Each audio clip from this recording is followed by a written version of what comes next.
All right, people, greetings and salutations. Thanks for having me. It's great to be here, and I hope that you would be able to get some informative insight or learn about something or the other you didn't know about before this whole thing is over. All right? I can't wait to get into the film part of it as well later on. But first of all, Caribbean food. What meal would you go for, and what particular shop would you go to? All right, I went to a place called the Wow Bar and Cafe, or I would go to another place called Le Petit Bonhomme. And if I was to go to the Wahoo, I would have their fried marlin.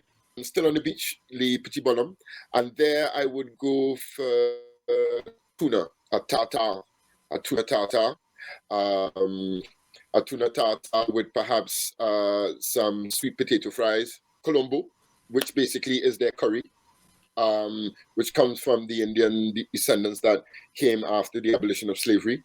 So that's called Colombo. That's a curry dish. Yes, it's curry.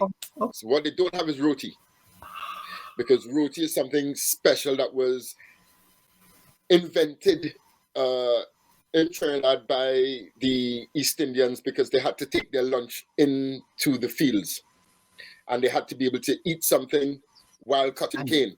They didn't have a plate or anything like that, so they had to have the skin that was prepared for it, so it's like a naan, but a super naan with the split peas in between, so that it could hold the sauce and everything, and then it becomes a complete meal.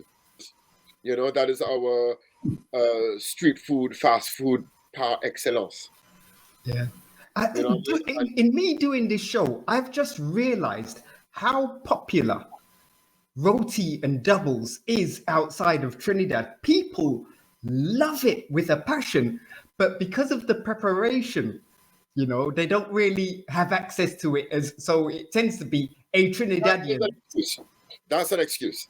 I think that they don't have access to it because we don't believe that doubles is a serious, high-class food that could be taken seriously. Right. Because we have street food and everybody have it and it's on the side of the road and stuff. We take it for granted.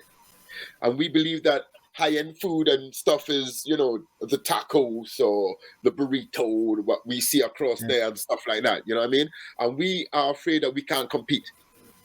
And who am I to bounce upon? A man called James E., that has a restaurant called The Goddess. And of course, he had roti, he had bust-up shirt. When he realized that there was a Trinidadian in the dance, another Trinidadian there, well, my man pulled out the curry.